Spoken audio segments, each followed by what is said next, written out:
Every single day, humans brew over 2 billion cups of coffee. But what if, instead of sipping them separately, we poured all that coffee into one giant cup? The result wouldn't just be the world's biggest latte. It could actually become a physics and engineering nightmare. In this video, we're going to imagine the impossible. One giant cup holding every single coffee brewed on Earth in a single day. That's billions of liters of boiling liquid in one place. Could any cup survive the heat, the pressure, and the sheer scale? Or would our mega mug collapse, explode, or maybe even vaporize itself before the first sip? Let's find out. How much coffee are we talking about? First, we need numbers. The world drinks around 2.25 billion cups of coffee every day. Let's assume one standard cup is about 240 milliliters. Multiply that out, and you get 540 million liters of coffee. That's enough to fill over 200 Olympic swimming pools. Imagine all that hot coffee sloshing inside one massive container. Forget Starbucks. This would be more like Star Ocean. Building the cup. Okay, so how big would our cup need to be? A cylinder with 540 million liters would stand taller than a skyscraper and wider than a football field. Think, a mug the size of a small city block. But here's the problem. Cups aren't just about size. They're about strength. A normal ceramic mug can handle a bit of heat and pressure, but scaling that up breaks the rules of engineering. At this size, the walls of the cup would need to be meters thick. Otherwise, the weight of the liquid alone would crack it open like a broken teacup. The heat problem: coffee is usually brewed at around -95 degrees Celsius. Fill a container with hundreds of millions of liters at that temperature, and suddenly your cup is holding a small man-made lake of boiling liquid. The walls of the cup would expand under the heat. Any tiny crack would let boiling coffee escape at high pressure, scalding everything around. And remember, heat rises. The coffee at the top would cool, while the coffee deep at the bottom would stay burning hot. This creates thermal gradients, putting stress on the walls, another recipe for cracks. Pressure at the bottom. Here's where it gets wild. The pressure at the bottom of the cup. Water pressure increases by about 1 atmosphere every 10 meters of depth.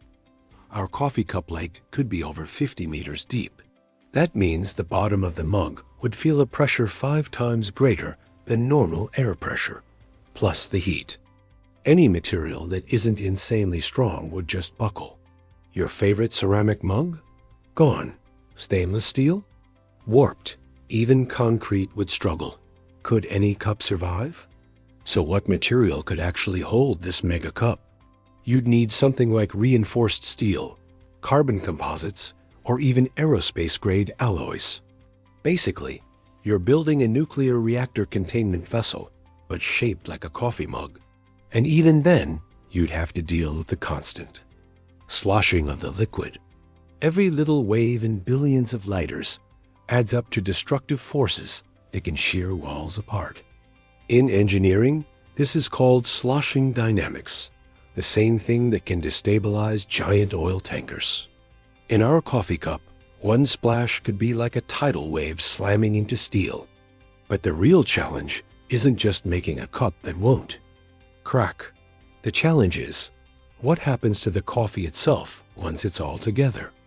Billions of cups mean billions of liters of liquid cooling, swirling, evaporating, and pressurizing at once. Would it even stay coffee?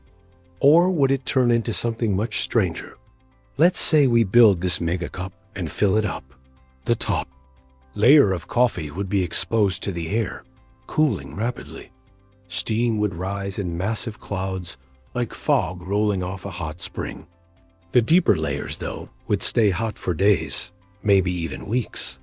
You'd have a thermal battle, a lake-sized cappuccino steaming like a volcano. And since hot liquids expand, the constant push and pull of cooling and heating could destabilize the entire container. And what about the coffee itself? Brewed coffee is mostly water, but it also has dissolved oils, acids, and aromatic compounds. At small scale, that makes it taste great. At massive scale, though, things change. All those compounds would stratify, meaning your giant coffee would separate into layers of stronger, weaker, or even stale-tasting liquid. Imagine dipping a ladle in and getting coffee sludge at the bottom and watery coffee soup at the top. Not exactly drinkable. Pressure buildup from steam, and don't forget evaporation.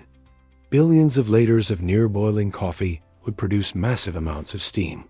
If the cup is covered, pressure builds. With enough pressure, even steel could rupture, creating the world's most catastrophic coffee explosion. Open the top, and you'd get coffee rain clouds forming overhead. Imagine walking outside, and it's literally raining latte. So what happens in the end? Realistically, your mega cup would fail in multiple ways. The walls would crack under pressure. The heat would warp the structure. The coffee itself would separate, steam off, and eventually cool into a lukewarm, undrinkable mess. What started as humanity's ultimate coffee break would end as a sticky disaster zone. Half giant swimming pool, half chemical soup. The truth is, the world simply doesn't have the material strong enough or stable enough to hold billions of cups of coffee in one container. Physics wins, coffee loses.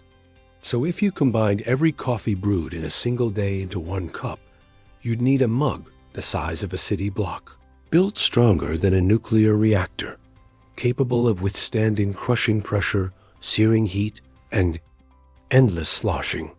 And even if you pulled that off, the coffee itself would be ruined, stratified, steaming, and eventually exploding in a caffeine-fueled disaster. It's a fun thought experiment, but probably one best left on paper. Or better yet, in separate mugs.